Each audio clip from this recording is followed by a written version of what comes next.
Hello everyone, welcome to the Mahendra's all India speed test discussion.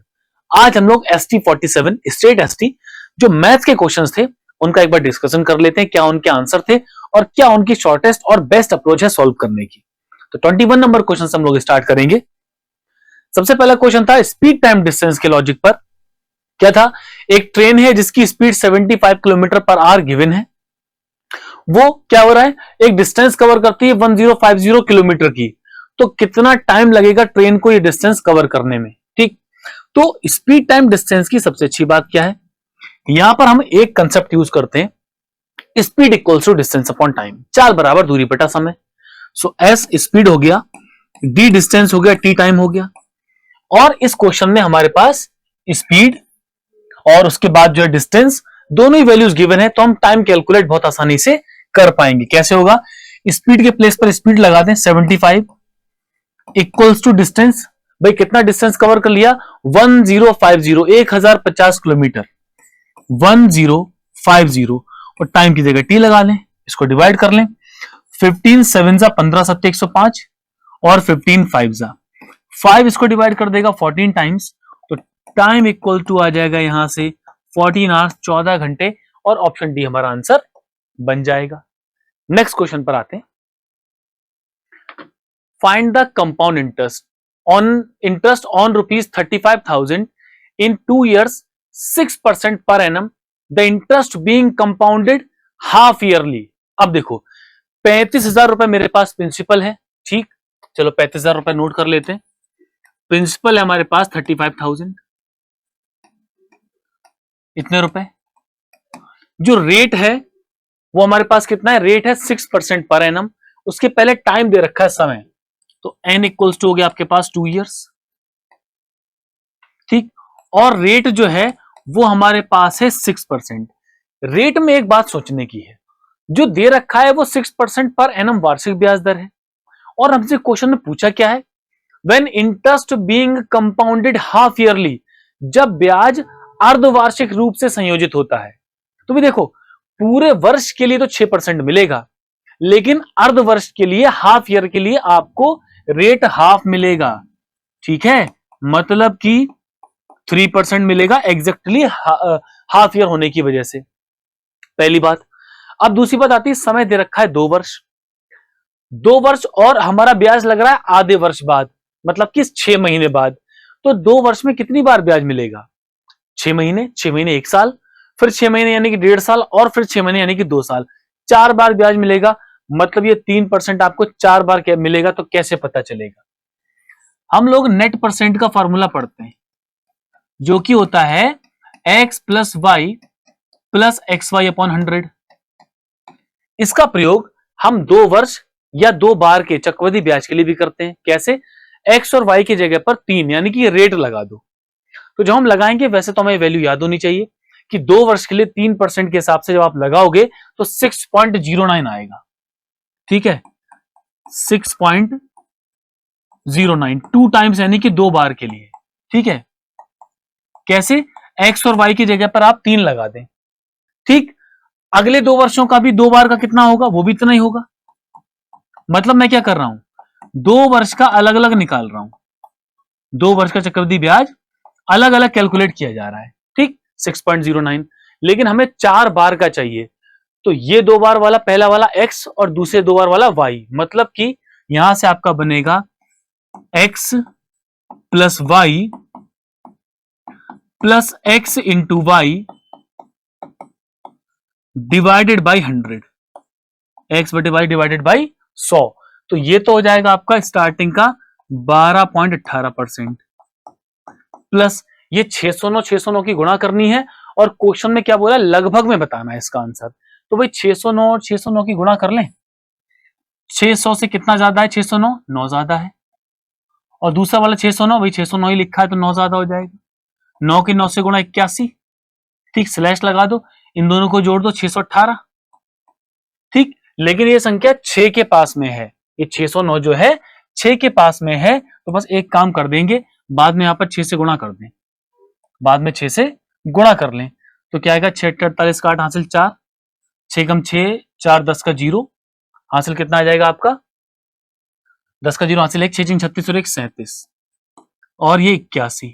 तो ये आपका जो बनेगा ये 0.37081 बनेगा। क्वेश्चन में लगभग बोला है तो 0.37 ले लेते हैं, मतलब कि लगभग में 0.37। जरा इसको जोड़ लें, 8 7 15 का 5 हासिल 1, 3 और 1 4 और 1 5, 12.55% लगभग। मतलब आपको जो ब्याज मिलेगा वो लगभग 12.55% मिलेगा। तो कंपाउंड इंटरेस्ट कितना आ जाएगा? 12.55%, 12.5% निकाल लेते हैं 35,000 का। अब देखिए 12.55 प्रतिशत हटा दें तो बटे में 100 आ जाएगा, दशमलव हटा दें फिर से 100 आ जाएगा, और 3 0 35,000 के 1 2 3 कैंसिल, 1 2 3 कैंसिल। 5 से डिवाइड कर दें इसको 2 बार और 5 से डिवाइड कर दें 7 बार। ठीक है, अब ये 1255 और 7 की गुणा कर लें, 1255 और 7 की गुणा कर ली जाएगी। चलो अभी देखते हैं कितना आएगा, और उसको 2 से भाग कर लेंगे, बाद में हमारा आंसर आ जाएगा। ठीक, तो कितना बनेगा ये? 7 पंजे 35 का 5 हासिल 3, 7 पंजे 35 और 3 38 का 8 हासिल 3, 7 दूनी 14, 3 17 का 7 हासिल 1, 7 एक हम 7 और 1 8 बटे 2, 2 चौक 8, 2 तिया 6, 2 नेम 18, 2 दूनी 4, 2 पंजे 10, 43 92.5 सबसे पास में कौन सा है? 43 92, 43 93, मतलब कि ऑप्शन नंबर सी जो है हमारे यहां से आंसर लगभग में बन जाएगा। ठीक है, थोड़ा सा कैलकुलेटिव था, लेकिन जितना शॉर्ट हो सकता था उतना किया गया और लगभग में हमारा आंसर आ जाएगा। अब देखो, कार्य और समय पर 5 व्यक्ति और 8 महिलाएं काम करते हैं 12 दिन में। तो देखो ऐसे लिख लेते हैं, 5m + 8w, ये किसी कार्य को कर रहे हैं 12 दिन में। ठीक, तो जब हम व्यक्तियों की और दिनों की संख्या गुणा कर देते हैं, जहां पर हम m और w, m यानी कि पुरुष की क्षमता लेते हैं, w वुमेन की क्षमता लेते हैं। ठीक, और उसकी समय से गुणा करेंगे तो एक कुल कार्य बन जाता है। पहला स्टेटमेंट ये हुआ। उसके बाद 3 मैन, 3 मैन, और उसके साथ कौन दे रखा है? 7 वुमेन, 7 वुमेन, ये करते हैं भाई 15 दिन में। तो भाई ये भी वर्क की इक्वेशन है, ये भी वर्क की इक्वेशन है, हम दोनों को इक्वल करते हैं कि कार्य तो बराबर ही होगा। अब देखो भाई, 12 पंजे 60m प्लस 12 अट्ठे 96w बराबर 15 से गुणा कर दें 45m प्लस 105w। ठीक, ये आ जाएगा। अब m को इधर ले आओ तो 15m बराबर कितना हो जाएगा हमारे पास? 96 105 की गुणा 6 यानी कि 9w। तो यहां से 3 पंजे 15, 3 तिया 9, मैन और वुमेन की क्षमता का अनुपात आ जाएगा 3/5। अब ये 3/5 मतलब m की जगह पर 3 और w की जगह 5, लेफ्ट या राइट दोनों भी समीकरण में कहीं पर लगा दें तो हमें कुल कार्य मिल जाता है। चलो भाई कार्य देख लेते हैं कितना आएगा। कार्य होगा, मैं लेफ्ट वाले में लगा देता हूं। ठीक है, तो 5 गुणा मैन की जगह 3 प्लस 5 गुणा 8, w की जगह 8 और गुणा 12। ठीक, तो ये कितना हो जाएगा? 15 और 40 55, ऐसी छोड़ दें 55 गुणा 12। इस कार्य को कौन करेगा? इस कार्य को करने वाले हैं 11 महिलाएं। ठीक है, तो टाइम 11 वुमेन को कितना लगेगा? 55 गुणा 12 बटे महिलाओं की संख्या और उनकी क्षमता। क्षमता कितनी आ रही थी? 5, भाग कर देंगे यहां से तो हमारा आंसर आ जाएगा 12 दिन, और ये हमारा आंसर जो है ऑप्शन नंबर ए बन जाएगा। अगला सवाल देखते हैं भाई क्या लिखा है। जिंक और कॉपर का मिश्रण है 200 ग्राम का, उसमें कितना कॉपर हम और लगाएं कि जो अनुपात है 3:5 हो जाए। ठीक, चलो भाई, एक तरफ जिंक हो गया, एक तरफ कॉपर हो गया। पहले अनुपात है 5:3, लिख दिया। कुछ और कॉपर लगाया तो ये आपका 3:5 होना चाहिए। भाई हम उसमें ऐड क्या कर रहे हैं? हम तो कॉपर ऐड कर रहे हैं, जिंक के बारे में तो कुछ नहीं बोला गया कि उसमें कुछ जोड़ा या घटाया गया, मतलब जिंक की मात्रा बराबर होनी चाहिए। तो इस जिंक को तो बराबर है नहीं, बराबर किया जाएगा 5 से गुणा, यहां नहीं सॉरी, ऊपर 3 से गुणा नीचे 5 से गुणा, तभी तो 15 15 बराबर होगा। तो ऊपर करेंगे हम लोग 3 से गुणा और नीचे कर देंगे 5 से गुणा। तो इस पूरी समीकरण में 5 से गुणा, और इस पूरी समीकरण में 3 से गुणा। ठीक, अब देखो कितना कॉपर मिलाना है, कॉपर की मात्रा निकालनी है। अब देखो 5 तियां 15 जिंक यहां पर हो गया, कॉपर 3 तियां 9, ठीक है, 15 और 9 कितना हो जाएगा, कितना हो जाएगा आपका 24। 24 नहीं है, कितना है क्वेश्चन में बोला है 200 ग्राम है, तो 1 यूनिट का मान 200 बटे 24, ये हो जाएगा 4, 8 से भाग कर दें, 25 अट्ठे 200, 25 बटे 3 ग्राम के बराबर, 1 यूनिट का मान 25 बटे 3 ग्राम आ गया।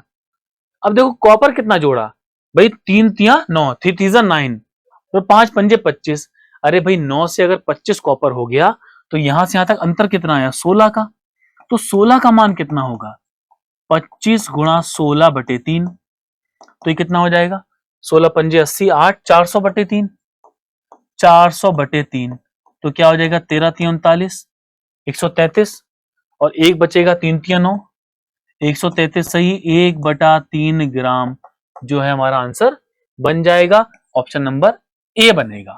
ऑप्शन नंबर ए क्वेश्चन जो है हमारा आंसर आ जाएगा यहां से ऑप्शन नंबर ए।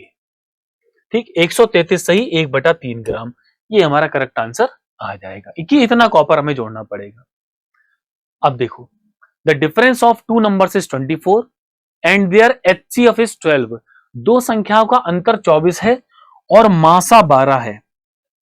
भाई HCF क्या होता है, HCF कॉमन फैक्टर होता है, मतलब जो दोनों संख्याओं में कॉमन हो।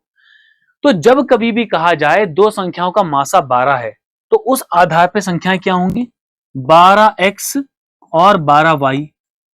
पहले हम दो संख्या ले लें x और y और उसकी मासा से गुणा कर दें, क्योंकि HCF कॉमन फैक्टर होता है।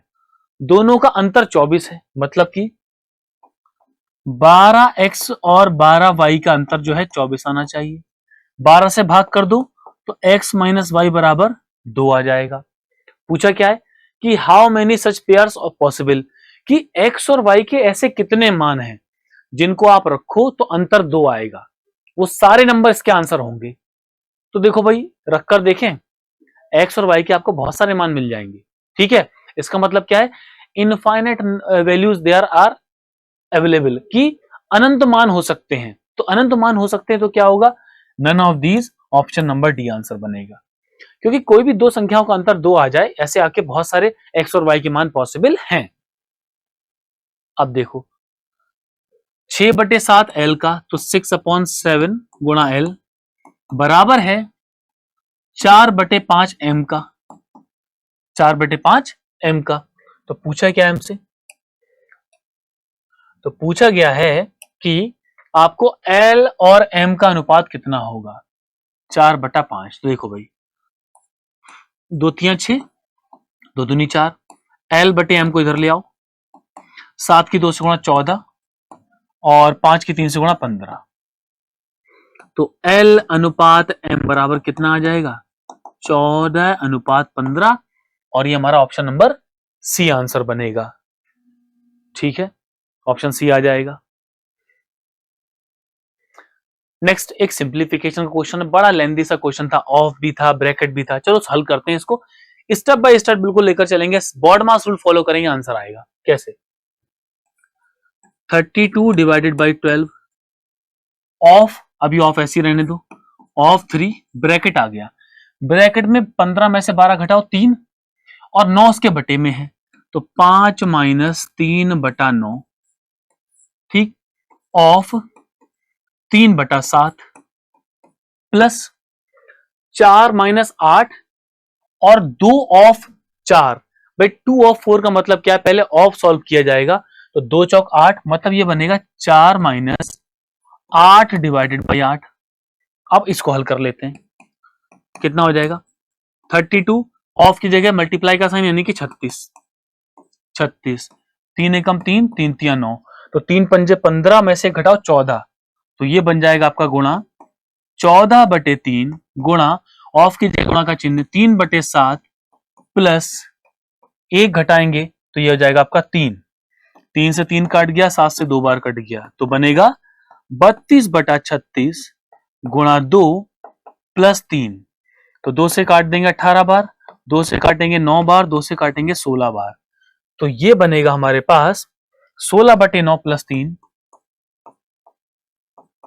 27, 27 यानी 16 यानी कि 43/9, 9 से काट देंगे 9 चौक 36, 4 सही 7/9, ये हमारा आंसर हो जाएगा 4 सही 7/9 और ऑप्शन नंबर बी हमारा आंसर आएगा। अगला 92 वस्तुएं किलोग्राम बेचने पर एक व्यक्ति को 12 वस्तु किलोग्राम के बराबर लाभ होता है, तो उसका लाभ प्रतिशत बताना है। लाभ लाभ क्या होता है? लाभ होता है विक्रय मूल्य माइनस क्रय मूल्य। कितना? 92 का। ठीक है, तो क्या करेंगे? विक्रय मूल्य 92 का माइनस क्रय मूल्य 92 का अगर मैं करूं तो मुझे लाभ हो रहा है, प्रॉफिट हो रहा है किसका? 12 के किसके बराबर? सेलिंग प्राइस के बराबर, मतलब एसपी 12। ऐसे लिख लो भाई, लाभ क्या होता है? एसपी माइनस सीपी बराबर लाभ। ठीक, तो किसका से एसपी? 92 वस्तुओं का, माइनस करोगे 92 सीपी का। तो क्वेश्चन में क्या बोला है? 12 के सीपी के बराबर एसपी के बराबर लाभ हो रहा है, तो एसपी 12 लिख दिया। ठीक, अब एसपी 12 लिख दिया तो अब क्या हो जाएगा भाई? इस सीपी को उधर ले जाए और एसपी को इधर ले आए तो क्या बनेगा? 92 और 12 को ऐड कर लें, एसपी 90 10 यानी कि 104 माइनस होगा, 92 नहीं होगा यानी कि 80 हो जाएगा। 92 में से 12 माइनस करना पड़ेगा। ठीक, तो 92 में से 12 जब माइनस करेंगे तो ये हो जाएगा आपका 80 इक्वल टू सीपी 92। ऐसा करने से क्या हुआ?